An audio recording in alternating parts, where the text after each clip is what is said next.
Hi everyone, and welcome to another edition of Barbie Dolls of the Week. This week's going to be a little different because I'm going to show a couple dolls, but then I want to talk about something that some viewers have asked me about. So let's get started. First of all, I want to show you two of the dolls that started Barbie collecting for me, and that is these two. And you might recognize them. I'm sure a lot of you do. But of course, this is the My First Barbie doll, not my first Barbie doll, but the My First Barbie doll from the early 80s. And she's in the yellow jumpsuit that's kind of, well known for her. Um, and obviously, this is an outfit that can change into several different looks, and there's another skirt as well. But I always thought this was a great doll, and has the straight arms and the straight legs, made it easier for the little person to redress her or take the clothes off. And then same thing here as far as the yellow, I mean, but not the straight arms, and that's of course Magic Girl Barbie, who I've always loved, and one of the reasons is because she's just unique, and at the time especially was very unique with the hair. So I've always really liked this doll, both of them really, and that's one of the two of the dolls that got me started collecting Barbie. Um, and obviously also on the My First, there's the later version in the pink. I like that one too, and I'm going to do a video coming up, probably next video I do, that's going to compare several different My First Barbies. Because I do think this was such a good idea that Mattel had, and a doll that I really like. So I wanted to tell you that. Now, I want to move on to several people that watch my videos have asked for a sort of introduction video about me. So I wanted to do that today, and just tell you a little bit about me besides the fact that I collect dolls and toys, because I do collect a variety of dolls and toys. Mostly I'm known for being a Barbie collector, but I collect all kinds of figures, action figures, especially in the past, not so much right now.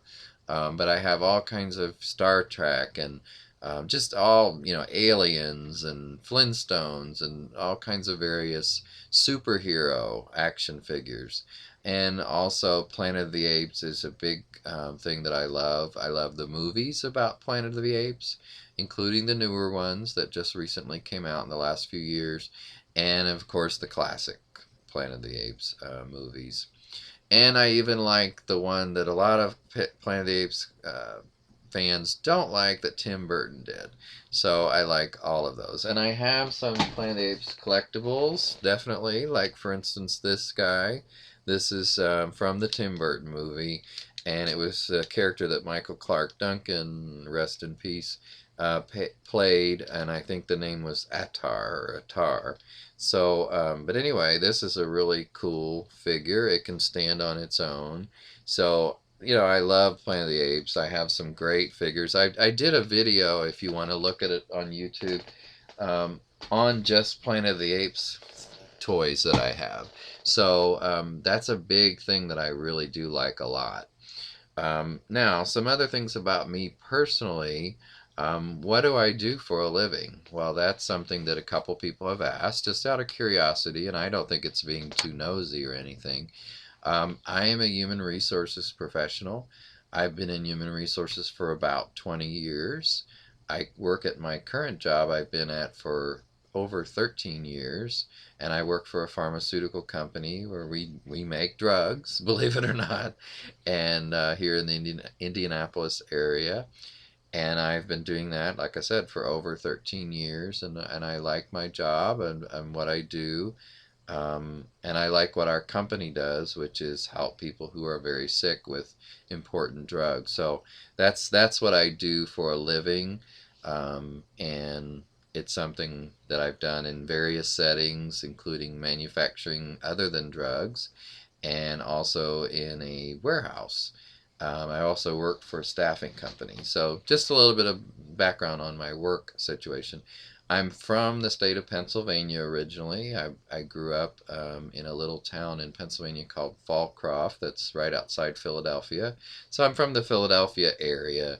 I was born in Upper Darby, which is also near Philadelphia. And but we moved here to Indianapolis when I was 9 years old. So I've been here much more part of my life than I was in Pennsylvania. It I'd never been back to Pennsylvania until 6 years ago when my then partner Mike and I went for a visit to Philadelphia, and I love visiting Philadelphia. It's a great place to visit if you get a chance. I went, to many. We went to see many different things. Of course, various historical sites because it's a very historical city. One of the 13 original colonies Pennsylvania is. And also, I went to the Philadelphia Zoo where my father worked when we lived there for a while. And that was interesting because my father passed away in 2003. So it felt kind of neat to be back where I remember the one place, actually, it's the only place I remember him working because there were times he didn't work. Um, we were kind of poor growing up, and so one of the reasons I started collecting Barbie dolls when I did around age 16, 15, 16, somewhere in there, is because I got my first job and I could afford it. I had a little bit of extra money and I was able to afford to get something like that. That's the first time I could have.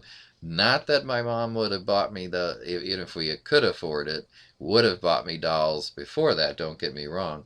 But when I was able to, then I started buying them.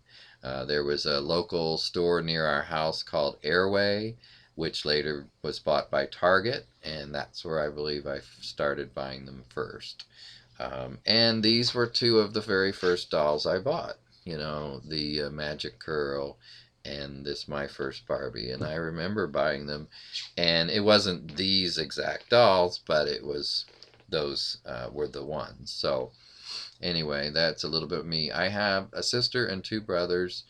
My brother Robert did pass away last January in 2015, but he's got several kids that are still with us, of course, and I miss him, but it was uh, it was obviously his time, according to everyone. I think everyone has a time. I don't know when my time will be, but when it is, I'm gonna go too. So hopefully not anytime soon. That's one thing I'll say. But I think that I've been here in this area, like I said, for since I was 9 years old. But we've lived in multiple places, um, and I've been with Mike now for almost 17 years. We got married in 2013 when it became legal in this country. And actually, at that time, it wasn't legal. I don't mean in the whole country because that didn't happen till last year in 2015, as I'm sure many of you know. But it became legal that it was recognized in our state of Indiana if we went to another state where it was legal. And in this case, we went to New York State and we got married in the small town of Jamestown in New York. It's kind of in the northwest quadrant of New York. And it's actually the hometown of Lucille Ball, and that's why we picked it, because Mike's a big I Love Lucy fan, and I love it too. Not as big of a fan as he is, but that's why. And it was only about a 9-hour drive. We decided to do a road trip and go get married. And we did plan it ahead. It wasn't a sudden thing. So we went to Jamestown. It's a nice little town to visit for a few days. I can't say a lot of good things about the food options there because we didn't have too many good meals. The best meals we had were at it's called the Oaks, and it's a bed and breakfast there. Some wonderful breakfast. So if you ever get to Jamestown, it's, I believe, the only bed and breakfast in town. So I would certainly recommend staying there, assuming it's the same owners. So we also went for our honeymoon to Niagara Falls, which was not too far of a drive, about an hour and a half, I believe. And I had never been, well, neither of us had ever been to Niagara Falls. It was beautiful. It's so worth the visit. And we stayed there a couple, 2, 3 days at another bed and breakfast. and had a great time. So after all that time together, we were finally legal in September of 2013. And then since then, like I said, it became legal in Indiana the very next year, and it became legal in the whole country last year. So, who would have guessed that after all those years of my life and his life, um, and then the years we were together before that, that it would have been 2013 we got married, 2014 it became legal in Indiana, and 2015 same-sex marriage was legal in the whole country, or is legal in the whole country. So amazing, and I'm so so glad. It was such a proud moment for our country, I think, obviously, and I'm glad, and I think that there were many, many benefits to that, but the main one was that for me is that by having Mike on my health insurance, we were no longer penalized for that, because for those who don't know, you were forced to pay a penalty, and it was a pretty high penalty because you're paying for the value of the insurance for that other person. I don't want to get into too many details, but anyway, suffice it to say, it was a big money savings, and that's always a good thing. More dolls, more toys, and more things that you're able to buy. So anyway, that's a little bit about me, and I'm trying to think if there's anything else I can mention at this time. Um, I'm about to hit 50 years old. I probably shouldn't say that, but later this year I hit 50. So most people don't think I'm 50. I don't know what you guys think, but I'm not afraid to say it. I'll be 50 in November, so um, it's something that it's just a fact, and it's a number. So I'm actually glad to have made it that far in my family. The history is not always good with like my poor brother last year dying at 52. So it's my goal to at least live to 65, let's say. And that is one thing that, I think we always have to enjoy every minute we're on this planet as much as you can. I mean, you're not going to have a good day every day, but that's why it's important to me to do the things that I like. And if something is not so much something I like, then it's not something I have to do, well, then I don't want to do it. Um, but yeah, it's and one of the things I like a lot is Betty, who's my cat that I have. She's over here with me, and you guys have probably seen her in some videos. But I had another cat before that for 20 years of my life, and that was Bobby was her name, and she died of natural causes after 20 years. Um, well, actually, I mean, I had to have her put it down, but because she was at the point where she needed to be put down, she was finally started to suffer, and I didn't want to see her suffer. And yeah, that was a hard decision, but when it got down to that last weekend, and she had had a seizure and she was just in poor shape, all of a sudden I had to take her to put her down, get her put down at the vet's office. So, it's the kind of thing you never want to have to do, but I had to do it for her, and I'm glad I did at that time so she was out of her suffering, but it was so hard. And this one, Betty, she's 11 now, and so she's getting up there. And I don't think cats always live to be 20. In fact, I know they don't. So I don't know what age she'll live to, but hopefully, it's got another. Maybe she will live to 20. Let's hope for her sake. And she's pretty healthy. She doesn't have any health issues. She has nothing that I know of, at least. And so we'll hope that she does. I don't have any dogs. Have had dogs in the past, as a child, or with our family we did, but not me. So and I don't have room, but I have too many other things. So with that, I think I'm going to wrap up for now. If you guys have any other questions, please let me know. And I hope that that just tells you a little bit more about me as a person. Oh, I almost forgot. My name is Ran.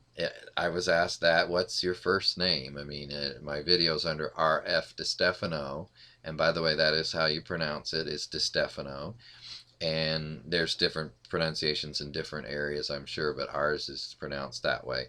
And my first name is Ran, Rann, And that's a name I gave myself because I was born with another name that I didn't really like and that had some not so good connotations for me. So I wanted my own name. I didn't want to be named after somebody, which I was. And so when I was in seventh grade, I met someone named Ran. At least I believe that was his name. And then we moved the following year, and I was in a different school. So when they asked me what name I wanted to go by, because I have a legal name as well that I don't go by, but I told them Ran, Rann. And ever since eighth grade, I've used the name Ran, and it fits me much better than my legal name does. And so that's the one I use, and that's what everybody calls me, except my family, who does still call me the other name. So I'm Ran DeStefano, and I hope you've enjoyed this video and getting to know a little bit more about me. Take care, everyone. Bye.